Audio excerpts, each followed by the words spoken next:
Alright, y'all want to hear a hot take? Between the Nintendo Direct and State of Play, Tekken 8 was the best thing they showed.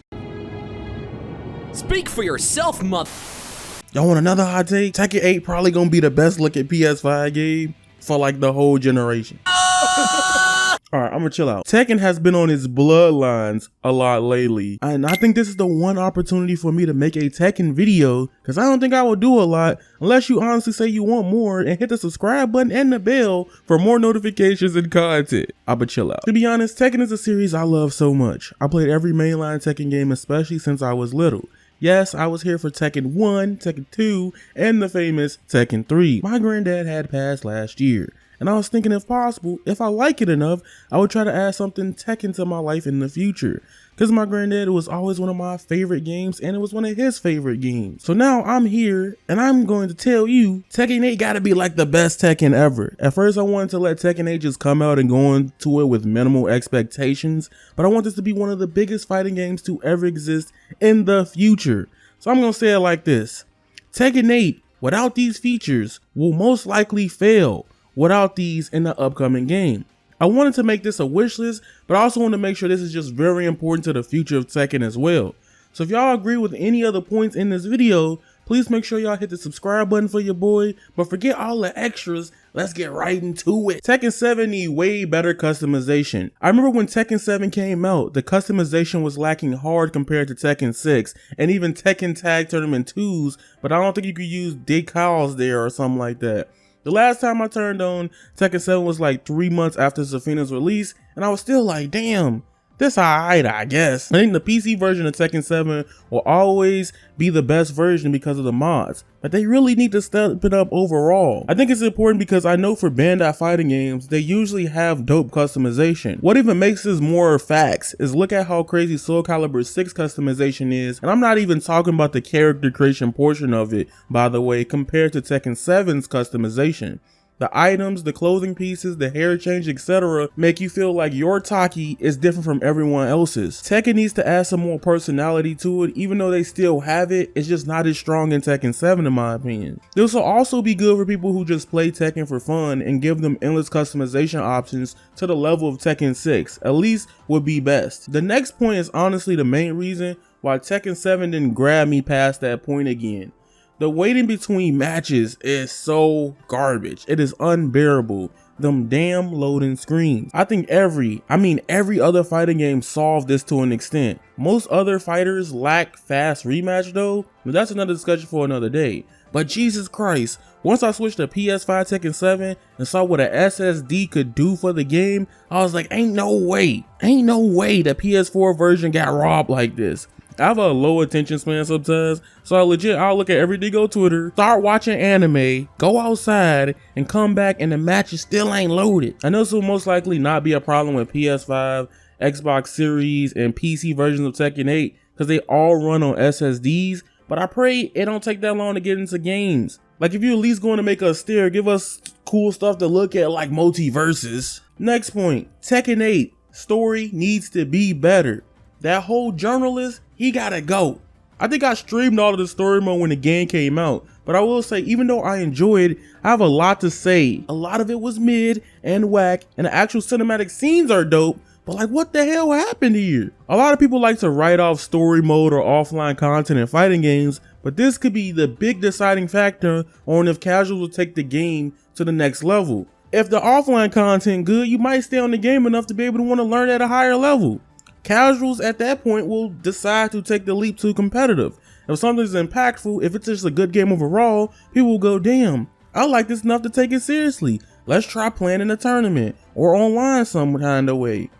It's the same thing with speedrunning for many people. Damn, I love this game so much. I'ma play it again and again and then be stuck in a loop until they might go, yo, I think I might want to learn how to speedrun this game.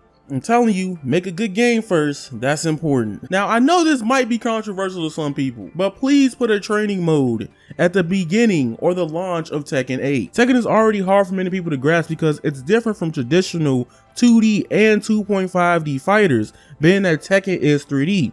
I think this could be a bigger turnoff from people playing this competitively, and with Tekken 7 having weaker offline content, I can see people owning Tekken 7 but rarely touching it in some kind of way or form. We're in an age where fighting games are getting bigger, the age of things potentially changing for the better, and even if you don't like esports or things like that, many fighting games so far have been doing well with it. If people can't learn your game, it's also hard to grow the franchise. And I think Tekken 7, as big as the game has gotten, is damn near at the level of being one of the biggest fighting games of all time. Most legacy fighting games nowadays, if there are any left, have some sort of starting ground tutorial.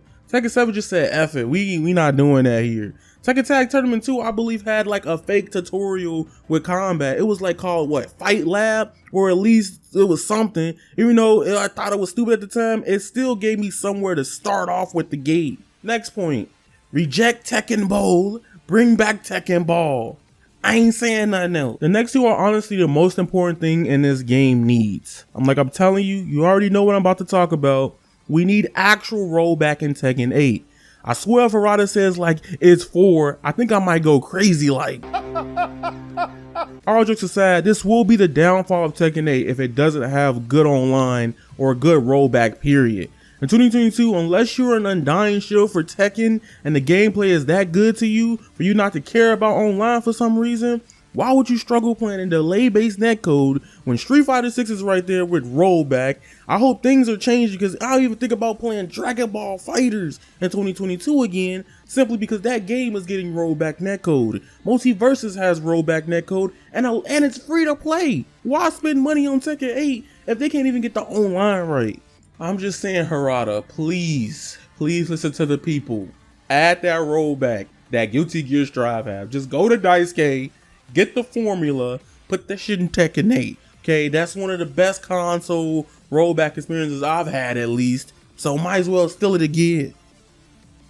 And lastly, this is very underrated. A lot of people don't think about this, but your games thrive with crossplay. Yes, Tekken 8 needs crossplay. It's only between those games. It's not coming to Switch for some reason. I know everybody wants them on Switch, but hey man, if the games get crossplay, we'll be happy all day. And that way the player base is just, split and stuff like that. And it's frustrating. So I think automatically having crossplay on launch, like Street Fighter 6 is doing, will change the game for Tekken.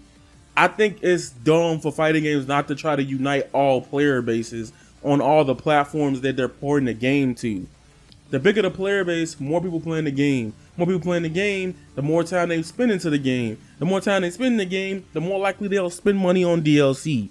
That's just how it usually is, right? If you're actively playing it, you're probably gonna drop money on whatever content they got coming that may cost money. No, there's a lot more stuff I want to talk about with Tekken 8 and the features. I can't go deep into the online stuff. I hear some things that people don't like about it there, but I do see people on Twitter be happy about the ranks. So they're doing something good there with Tekken and ranking up. I think it'd be so cool to see people getting happy about getting the ranks in Tekken, because it look like it might be a struggle. So that being said, if you guys enjoyed today's video on Tekken 8, subscribe for more content. I primarily cover all fighting games, but right now I am on a multiverses overdose of gameplay. I really love what that game is doing. I also love platform fighters, so expect more multiverses. I'll come back for more reactions of Tekken 8, things of that nature in the future. But for now, it's your boy Avataryaya. Make sure you follow me on Twitter on updates of all of my content. Subscribe down in the description down below to the second channel. It's Sonic only, so I haven't promoted that here, but go ahead and do that for your boy. And remember, you guys are golden, and that is raw. Squalor, peace, and I'm out. I've been the devil, I need me a hawk in the heart of my breathing, I feel like Tanjiro. Walking this bitch with a sound pop, so I'll let you rock it, I keep me a domino. Bitch, on my dick, man, I feel like Kazaki. Stretching that pussy out like it's Pilates. I'm dashing the soul like right out of a body. Fire, I spitting, I'm feeling like Dobby. White bitch, blonde hair, looking like Lucy. She from Kyoshi, I paint her face Suki.